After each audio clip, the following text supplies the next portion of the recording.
Hello lovely people, welcome back to the farm, and today we got a little job to do.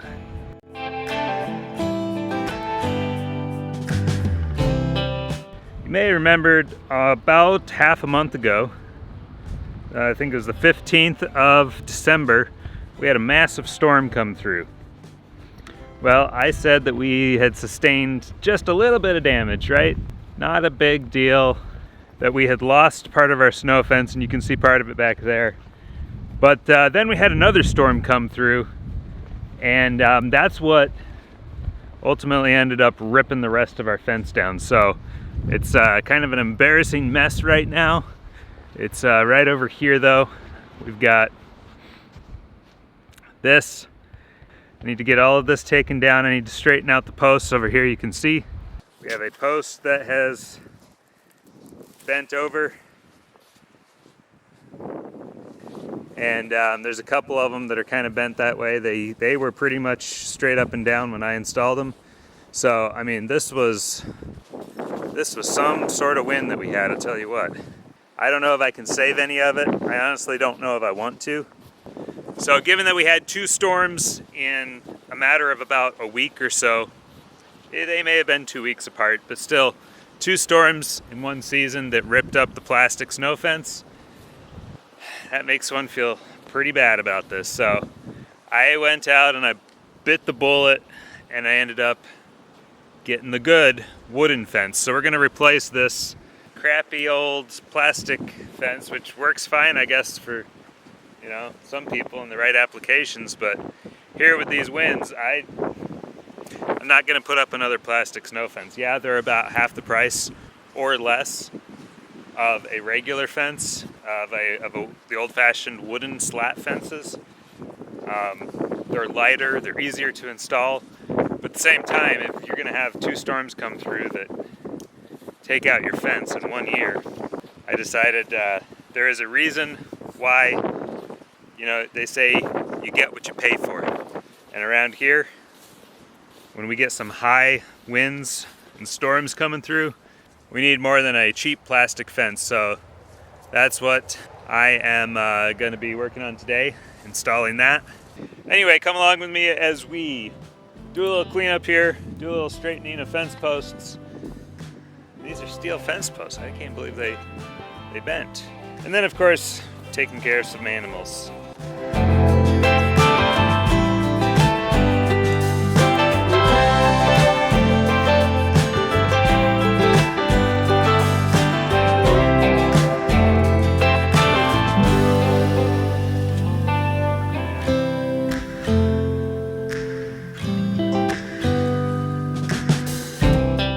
As it turns out, this fence was not in too bad a shape. So we'll be able to save it and use it for something else. We'll save it and use it somewhere else, I suppose, where it's not going to be quite as windy maybe. I don't know. We're so open here that there's really no escaping it. Thane's out here now today, helping me out.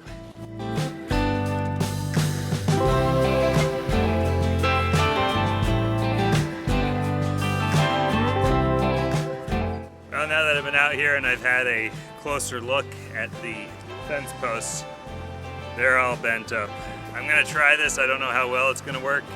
These things were straight when I put them in, and now they're all bent and cockeyed.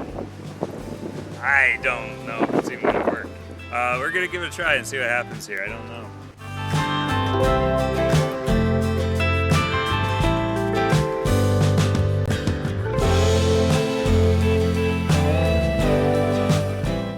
Well, you get the idea. It's not a lot of fun putting these fences up, but it's got to be done. It's going to help reduce the amount of drifting that we get going across the property, which is going to reduce the amount of plowing and snow blowing that we have to do, that's an important thing, I think. You don't want to be out there working more than what you have to, so for an hour or so of work, a couple hours of work, putting this up, it's worth it. But all that to say, oh my goodness, I learned my lesson, didn't I? I've learned the lesson before, but apparently I needed it again, and that was that you get what you pay for. And it's always better to buy quality over price. So shop price second, shop quality first. then you don't end up in a situation like I was in, where I didn't have the option to shop price because only the most expensive wood slat snow fences were available. That's how it goes when you're in the middle of the season where you're supposed to be using the stuff, and then you go and buy it. So I had looked at this stuff before. It was like 50 bucks a roll. Now it's 70 bucks a roll. So it's not cheap. So that's a little over twice the price of the plastic stuff when I bought that. I've now spent probably 2+ hours putting up that snow fence. Maybe a total of 3 hours dealing with the plastic snow fence. And then I had to go search high and wide for this stuff, so that took extra time.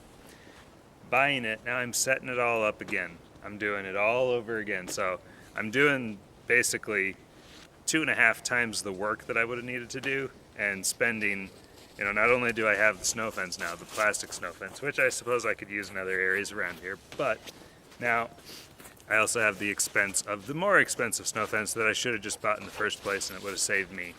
You know, I would have at least broken even based on the hours and the time.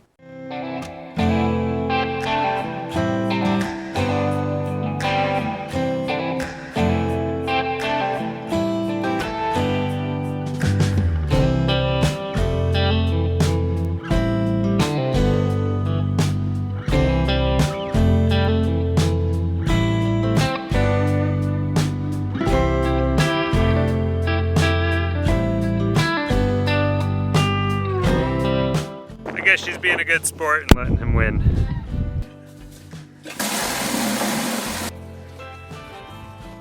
Alright, touch it and see what's on it.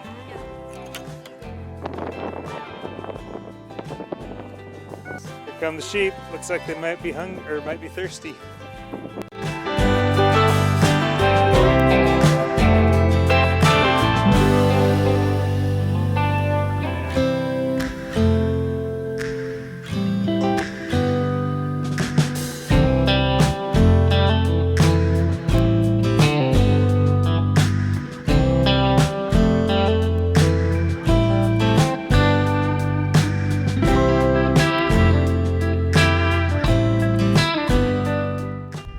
Looks like they're still doing good on minerals, so that's nice.